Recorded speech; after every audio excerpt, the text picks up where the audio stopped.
बहुत सारे लोगों के दिमाग में बात आ रही होगी कि आखिरकार वक्फ बिल पास हो गई, एक्ट हो गया, तो अभी भी क्यों विरोध चल रहा है।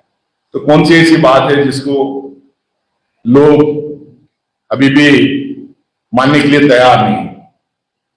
ये वक्फ से एकदम साफ है। जिस तरह का एक्ट आया है पार्लियामेंट में, तो एक्ट पार्लियामेंट में कई सारे बिल्स आते हैं, पास भी हो जाते हैं। जो मौजूदा हुकूमत होती है उसके पास नंबर्स होते हैं, इसलिए पास हो जाते हैं।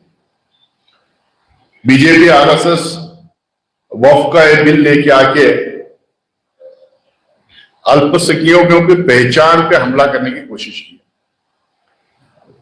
और पिछले कई दिनों से बीजेपी सेक्युलरिज्म शब्द को संविधान से निकालने की बात कर रही है। एक तरफ आइडेंटिटी के ऊपर हमला, दूसरी तरफ इस देश के कल्चर के ऊपर हमला। इससे सिर्फ अल्पसंख्यकों का अधिकार ही नहीं खत्म होगा, लेकिन बराबरी की जो गारंटी हमारा संविधान हर एक मजहब के लोगों को, हर एक वर्ग के लोगों को, हर एक प्रांत के लोगों को जो बराबरी की जो गारंटी देता है, उसको खत्म करने की कोशिश कर। ये जो अटैक कॉन्स्टिट्यूशन के ऊपर है, ये कोई एक स्ट्रे आदमी या कोई एक लीडर इधर उधर बोल दे रहा है, ऐसा ये संगठित तौर पे कॉन्स्टिट्यूशन के ऊपर हमला है। अगर मैं आपको याद दिलाऊं 2024 के चुनाव के टाइम पे 400 पार का नारा इन्होंने दिया।